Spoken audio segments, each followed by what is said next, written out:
Okay, I am live, I believe.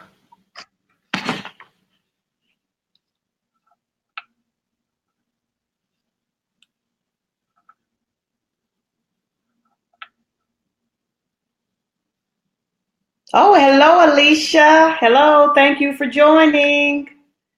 All right, hello, Alicia. Can you share the broadcast tonight? It's going to be a special broadcast tonight.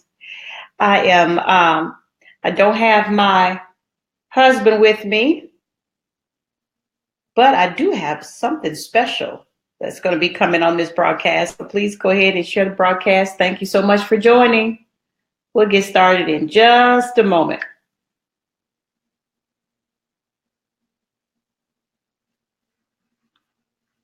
Okay, awesome, awesome. I see we've got some people coming in. Great.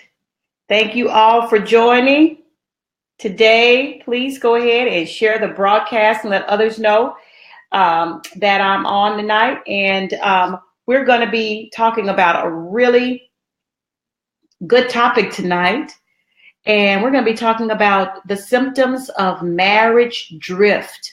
3 symptoms of marriage drift. And we're not just going to be talking about the symptoms, but also going to be sharing with you some ways to prevent marriage drift, or if you're already in marriage drift, after listening to this, you recognize that perhaps you and your spouse, you guys, you have drifted. You're not necessarily drifting, you have drifted.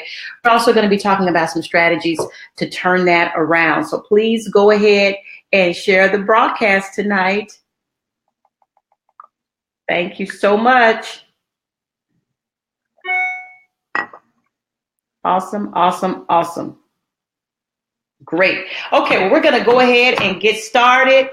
And as people come in, you can share the broadcast, and this rebroadcast will be ready later on for other people to tune in. And so I'm glad to be here tonight. As I think I may have said earlier, my husband, he is actually with our daughter, Faith. He took her to a Hornets basketball game tonight. She's got a birthday this week, and he won't be here during her birthday. So he decided he would treat her to the Hornets basketball game tonight. So he's having fun with Miss Faith. But tonight, I actually do have a special guest tonight that's going to be joining on the broadcast as we talk about marriage drift. And I'm going to be giving you 3. We're going to be talking about some of the symptoms of marriage drift. But first, let's talk about what marriage drift is. It's a common occurrence, actually, and it can happen to the strongest couple.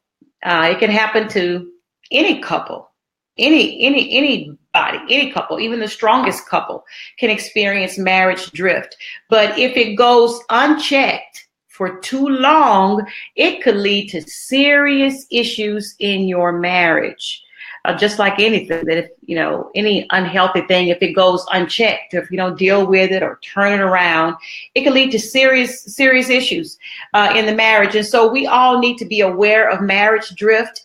We need to know how to prevent it. The best thing to do is to prevent it or to turn it around. So you might be asking, what is marriage drift? I think I know what it is, but exactly what is marriage drift? It's really simple. It's when a couple begins to grow apart. It doesn't happen overnight. It's a, as they would say, a slow fade. Just like, a boat begins to drift away from that shore, and eventually it can just be out in the ocean. You can't even really see the shoreline anymore over time. And so it's the same way with a marriage. It's when a marriage, or the couple, man, the wife, the individuals begin to grow apart from each other. They may live in the same house. They may sleep in the same bed. They may go through the motions or the routine of marriage, but the pleasure and the purpose of their life together begins to fade. Those 2 words, the pleasure of their life together begins to fade, and the purpose, of their life together. It just begins to fade. And that's what marriage drift is. A drifting marriage is when the two individuals begin to grow apart. And so tonight we're going to be talking about what are some signs that you and your spouse could be experiencing marriage drift. What are some of those signs? And then we're going to talk about how to prevent it, because I think the best thing to do is to prevent it, because it can be prevented. But if you're in it, how to just turn it around. Don't just let it just keep going, turn that thing around. All right. So tonight, can you go ahead and share? Those of you who are online, you can share, please. I am using some new technology, this Be Live thing, and you see my name down on there and everything. And I'll be honest with you, I'm still trying to figure this out. I'm still figuring it out. But let people know as you share, let them know what we're talking about tonight, because I didn't put the subject on there. We're talking about 3 symptoms of marriage drift. 3 symptoms of a drifting marriage. I'm going to type it up here so people can see what we're talking about. Look at there. I put it up there. 3 symptoms of a drifting marriage. That's what we're talking about tonight. Go ahead and share it. Invite people. And come on and take some notes as we're talking. Please take your notes. Put your comments in there. I can see your notes and your comments. Okay? Well, I've got a special guest. My husband couldn't join, but I have somebody else that joined tonight, and I am so, so grateful to have her online. She is my best friend, and if you know me, you know her. It's kind of, if you don't know her, you probably are still getting to know me. You don't know me as well as you think if you don't know this woman. And if you live in Arkansas, you got to know this woman. She's the first lady of Razorback basketball, but she's my best friend. Long before she was the first lady of Arkansas Razorback basketball, she was my best friend. And so she is a confidant and has been a mentor and just friend on every level to me. We talk about these kind of things all the time. So I've invited her to join us tonight, and I'm going to click this little handy dandy button, and she is going to be there. You're so crazy. You did it. That's so much drama. It's drama. All right, everybody say hello to Marshita. I know it's fancy, isn't it, Elisa? It's fancy. We're talking about 3 symptoms of drifting marriage. You can see some people on here. We can stop and just say hello to the people who are on. You guys go ahead and just invite more people. We probably have more people here if I have put the topic in the line, in the little thingamajiggy, but I didn't know how to do that with this new technology. I will figure that out next time. All right, Marshita, say hello to everybody. Hey, Tyra. Oh, you see Tyra? Okay, there is Tyra. There's Florencia. Okay, I'm seeing you guys come in. All right, y'all, share the broadcast. Let people know what we're talking about. Isn't that technology cool? It's so cool. I love it. Yeah, it's great. All right, so Marshita, tell us, how long have you been married? 32 years. 30, how many? 32. 32 years. Wow. Girl, you hanging on in there. You're looking good. Hey, I got a good man. Come on now. It makes a difference, doesn't it? That's it does. Yeah. It makes a difference. Yeah. A good, healthy marriage it lengthens your life and it strengthens your life. And a bad one can do the opposite. That's right. Yeah, it really can. I say 35 years of a committed relationship.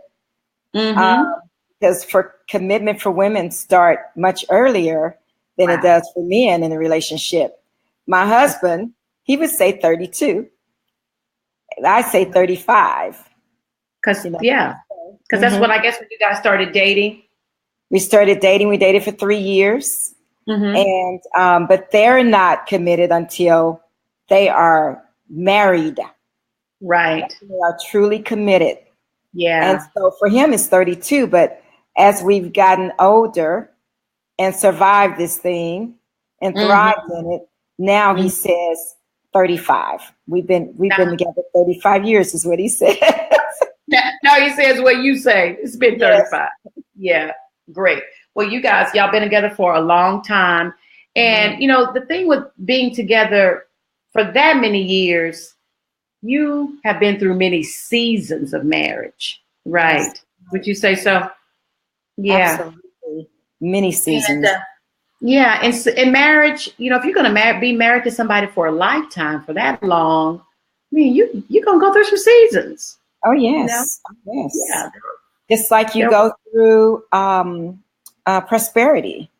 You mm, know, you have you may start out with not very much money, you may end up with a lot, or you may stay in that season for a long time where you just have just enough. right.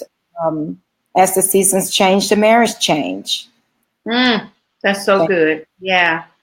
So I started out introducing this topic of a drifting marriage, and that's where the individuals in the marriage, the man and the wife, they just, over a period of time, just began to grow apart from each other.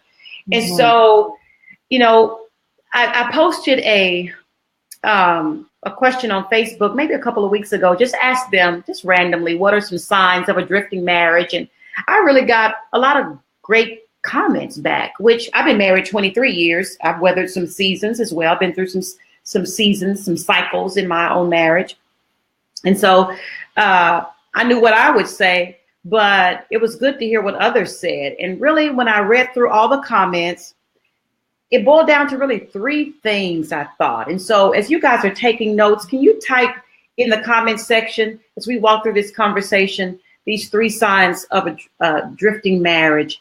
And the first one would be, I think, silence. Silence is really a symptom of a marriage where the individuals are growing apart from each other. What would you Mhm. agree with that, Marshita? And what would that look like practically? Silence. I would say that that's when you just stop talking to each other. Mm, You're like boxers, and you've taken you each gone to your corners. You're mm-hmm. not giving in, Yeah. and Wow. you don't have any conversation of any value. Wow. Conversation of value. You're no longer Exactly. discussing daily things or life, or and you once in one room and one is in the other room. That's what Yeah. I think silence is. But Yeah. I think the scariest part is when that becomes okay. Wow. You're like, I'm okay with this. Yeah. That's when it's scary. Yeah. You're just okay with that's really dangerous. I think that is Scary. drifting, but the drifting starts with the Mhm. silence where you're not talking anymore beyond just the routine of business or just Right. you're kind of saying the bare minimum to each other to because you live together, or Right. handle together, raising kids together. But there's no more talking as far as Mhm. communication. And there's Just no more laughter. There's laughter. no Yeah. more fun. You have a quiet house. That's what it is. You have a Wow. quiet house.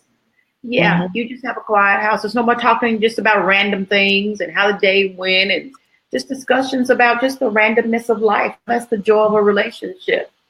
Yeah, Right. so that silence.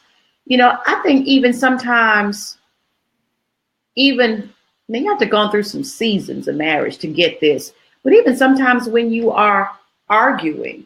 sometimes it's even a healthy sign, Yes, a healthier sign than just silence.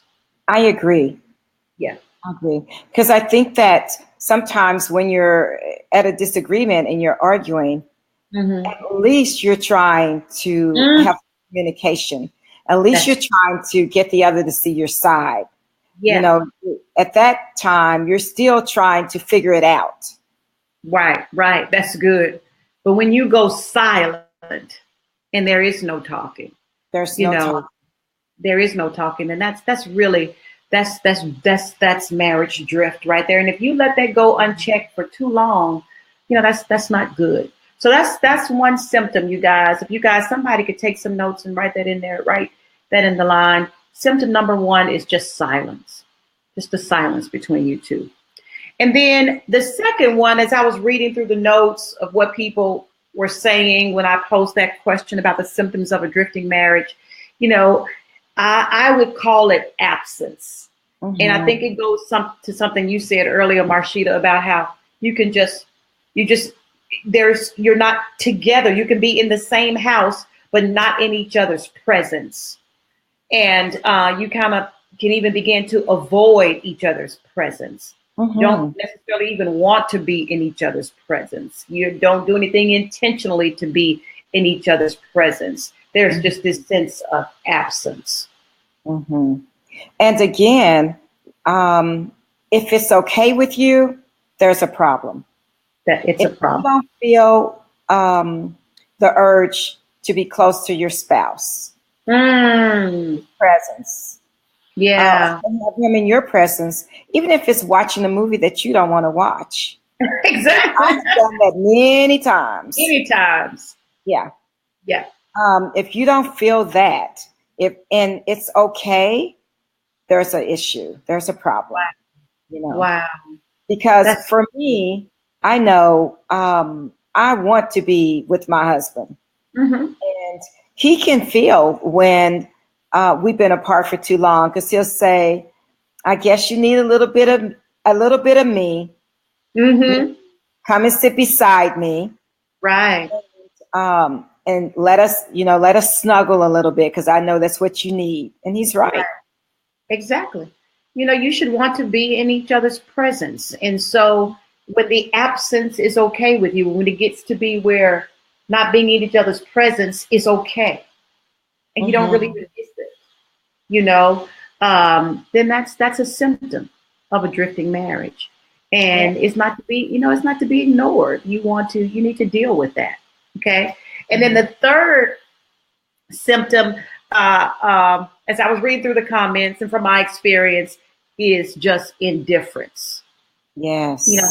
It's indifference. It's just, I don't really care anymore. Right. And honestly, I think that's the worst. Wow. Mm-hmm. I think that's the worst, because when you get to indifference, that means you feel like you've tried everything you can. It's never going to get better. Yeah. So I just don't care. I'm going to walk away. I'm going to protect the rest of my heart. Oh, that's good. Mm-hmm. And I'm just going to not care. Do whatever you want to do. Wow. Mm-hmm. Yes, absolutely. So you guys get those three symptoms there. The first one is silence, the absence, and that's just no urge to be in your spouse's presence anymore. And then indifference. I just don't care anymore. I just don't care anymore. And so, as I said, these things, a drifting marriage can happen in the strongest couple. You guys, you can begin just to drift and grow apart from each other. So we're going to talk about now some things that can actually prevent this, because I think that this can happen to any couple. I mean, any couple, if they are not intentional about preventing these things, about preventing this, about really keeping a close, intimate, vibrant, loving relationship with each other. I think the operative word, would you say, Marshita, is intentional? Intentional. It must be intentional. Absolutely. We do in life. The things that we do well are things that we are intentional about. Absolutely. So marriage is important enough to do well. Repeat that. Somebody write that. And the relationship with our spouse. Absolutely. Intentional in laughing, intentional in sitting beside them, intentional in communication. Absolutely. From the smallest thing to the largest thing. Absolutely. Absolutely. It is intentional. People who enjoy successful marriages and families, it did not just happen. No. It did not just happen. And it's not because they're two wonderful people and they're Right. better than other people and they were born under some kind of special star, Right. and to live an enchanted life with somebody. That's a fairy tale. It doesn't just happen. They're doing some things very intentionally to build and to cultivate that thriving marriage and relationship that they have. They have some very intentional principles and practices that are in place in that marriage to prevent this kind of drift, or when they see the drift, they turn it around intentionally. As a mother, I'll just tell you this: I've been married 23 years. And all that my husband and I have going on together. We work together. We're raising 6 kids together. We got so much business and stuff going on. It'll make your head spin. And it's very easy for us to just become business partners and roommates and co-bus drivers and co-bill payers and co-whatever. But I'm your partner in all these things, but I'm a lover. You're my husband. And I don't want to just feel like a business partner to you. And I just don't want to feel like a co-pastor and a person who does all these things for you. Away with that foolishness. I do that, but I need love. That's right. I want my boyfriend. I want love. And so I have to do some things very intentionally, to maintain that and cultivate that. And if I feel that drifting, I'm quick to turn this ship around. That's right. It could easily drift. It could easily drift into that. Yes, it does. And but I know what I want, and I don't want just that. And so, I used to have this event I did called "Stop Waiting and Start Creating." And sisters or whoever's on here, come on, you gotta get in that seat of intention, get clear about what you want, and take your power to turn your ship around. And go for what you want. What you say, Mark? The Lord gave us. He lets us choose things in this. And one of the things that you can choose to do is love. And so when times get hard, you really do have to make that choice to continue to love your spouse. Right. And that's intentional. Yes. Something is intentional. Absolutely. And so for me, I know I've told you many times, there were times I didn't like. Wow. But I still love my husband. So I had to find that like again. So I had to intentionally learn to like him. What are the things about him? Wow. Absolutely. Yeah. I saw somebody made a great comment here. Being lonely even when you're together. Ooh. That's good. That's so good. That's a bad feeling. I think one of the worst feelings is to be married to somebody and have a life partner and still feel lonely. Feel like you're by yourself. You still feel like you're bad yourself. Absolutely. That's a drifting marriage. And guess what? If you feel that way, your spouse probably feels that way. I guess here's what I learned about my husband. He wants to be in a great marriage just as much as I do. Absolutely. Yeah. He wants to be in a loving, vibrant, joyful, I love to be around you marriage, just like I do. Everybody wants that. Everybody wants it. And when we are there, he enjoys it as much as I do. So nobody really wants marriage drift. So and guess what they're doing too, Pastor Jeanette? They are learning just like we're learning. They're learning. Absolutely. Absolutely. So They're learning. We're in it together. Yeah. And sometimes they don't know how to breach that chasm that we put in. Yeah. How to cross that river.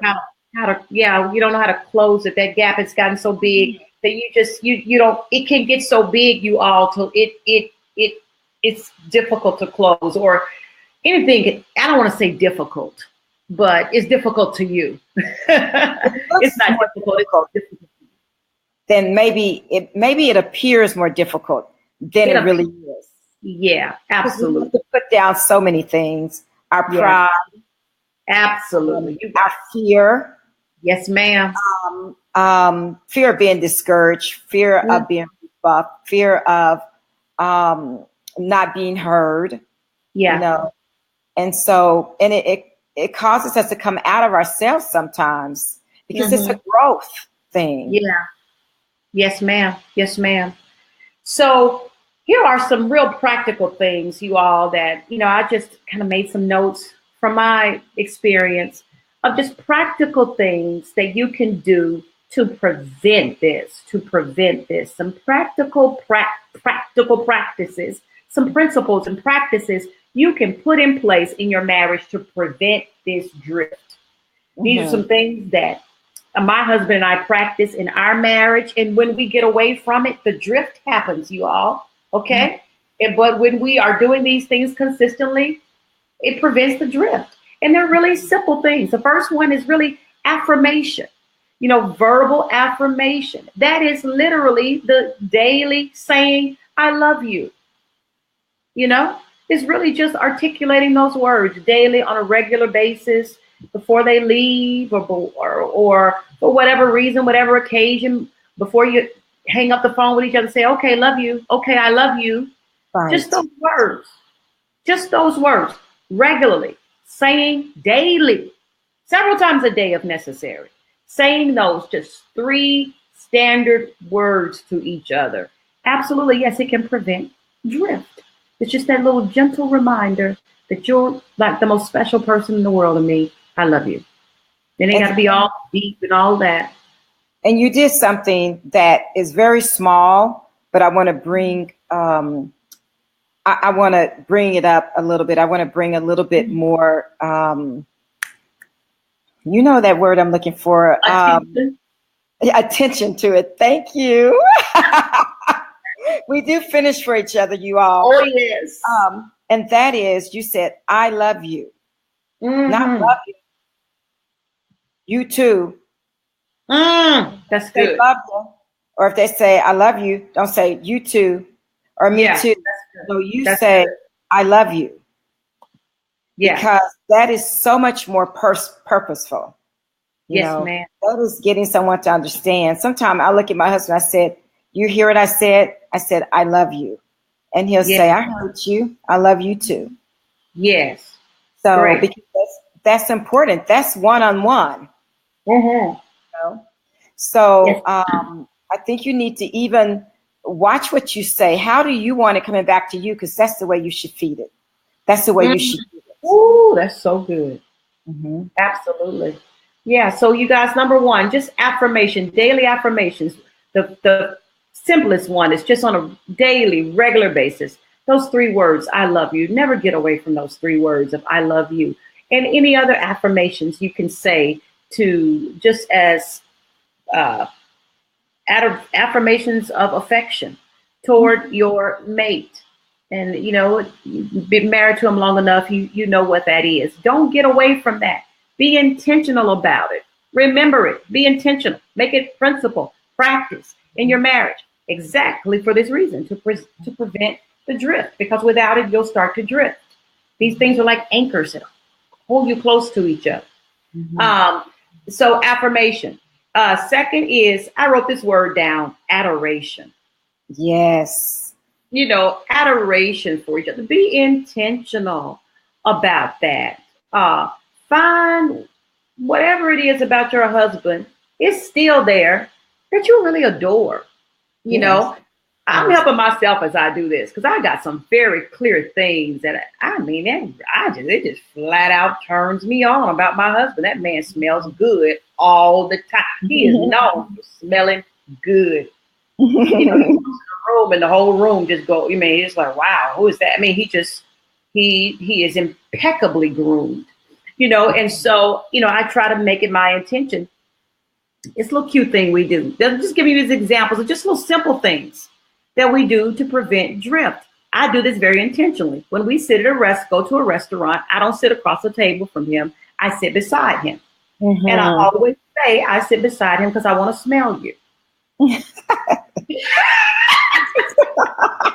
say it almost every time. He knows. And he'll tell the waiter, no, sit her beside me. She likes to smell me. She got to smell me, man. Sit her beside me. She likes to smell. My wife sit beside me because she likes to smell me. He says that because I see it all the time. I do. I like to smell it. Right. And I do it intentionally. I'm doing it intentionally. So I hope you guys understand. These are just little things. It could be 15,000 examples of this. Marshita, what are some of those things that you do with intention for your husband to prevent the drift?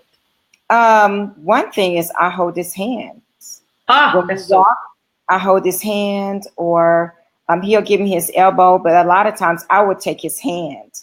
Until now, he just naturally opens his fingers so that our fingers intertwine. And another thing is, and someone brought this up to me the other day because they saw us on television, and they said, why'd you walk up to that man and kiss him? I saw you kiss him on national TV. So we have been, when he leaves home, he kisses me. If I leave home, I kiss him. When he comes home, he kisses me. Right. We go to bed, we kiss each other, try to before we go to sleep. And it's not this big, it's just a peck. But what it is a, I belong to you, you belong to me. Exactly. It's a possession thing. Exactly. And so if our mouths get close, sometimes we're talking very softly and we're very close to each other. And it can be about the basketball game, the boys, as we're walking off the floor. Right. But it always amazes me that when we finish, he always reaches in that next 2 or 3 inches and kisses me. Good. Because we've gotten so used to that. And so to me, I don't care if you're angry at me. Even if he's angry and he leaves home, I will call him and I would say, did you kiss me before you left? Come on now. He'll be like, I kissed you, I so-and-so. And I'll be like, oh, okay. Yes, ma'am. Now, I didn't remember it. I'm going to give you a pass. Exactly. So I'm hearing you say the physical touch, the holding hands, the kiss, those things, intentional, you all. Is you're not doing it because you got goosebumps or you're feeling romantic or anything like that? These are just things that you're doing very intentionally to keep that sense of connection. One of the things that I do with my husband very intentionally is, I flop down on the couch beside, and I lay my head on his shoulders. I don't talk because that's his time. He didn't. By that time in the evening, he has used all of his words. We both talk for a living, and oftentimes by that time, I have used all of my words. I don't feel like talking, and he doesn't feel like talking. So I certainly don't invade that space with a bunch of conversation. It's just, it's just the closeness. I do it very intentionally. I could flop on the other chair, but I don't flop on the other chair. I flop beside him. And I lay on his lap or I lay on his shoulder. And believe it or not, it's 23 years of marriage. It ain't all romantic, but for us, that's connection. That's right. For us, that's connection. And so these are things, you all, that the date nights. You always hear people talking about, all the marriage counselors and the marriage gurus always tell you, keep that date night. Guess that's, why they recommend that? To prevent drift. Because it is so easy to just drift from each other if you're not intentional about preventing it. And then last thing before we go tonight, thank you guys for hanging in there with us and staying the whole broadcast and sharing with others, is what if, you feel like you've drifted so far, how can you begin to turn that around? What would you recommend, Marshita? Oh, what would I recommend? First of all, I communicate. I speak to my husband. I tell him when I do something wrong. I recognize. Right. So once I recognize to him about it, and he knows when I'm at that point. Whenever I say, That means a little bit. That means there's something. And so the communication is so important. And I've learned to tell you and not be afraid. Yeah. Right.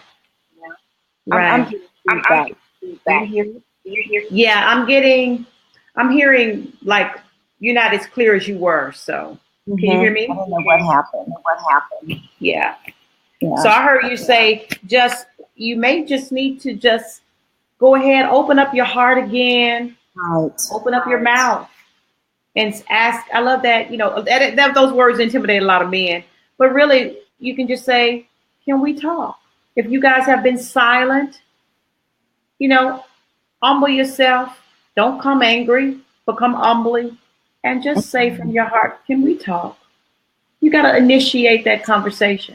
If you see the absence is there, perhaps you're the one that's got to initiate that and initiate something to connect you guys again. And another thing, if you can't talk, pray about it. Write it down. Yeah, write your words down. Because I think that a man will read something 2 or 3 times. That's so good. Yeah. You got that one shot, one moment, and it takes courage. Yeah, it does. To talk to your husband. Even a husband of 20 years. Yeah, absolutely. Yeah, I love that. So Marshita said, if you couldn't hear it because she's breaking up a little bit, pray about it, get your heart clear, and then just write down your feelings. Write down your feelings, not necessarily the negative feelings, but write down basically what it is that you really want, what you want for you and him, the kind of relationship that you want you all to have, and write it from that space. And you're gonna find out he wants the same thing.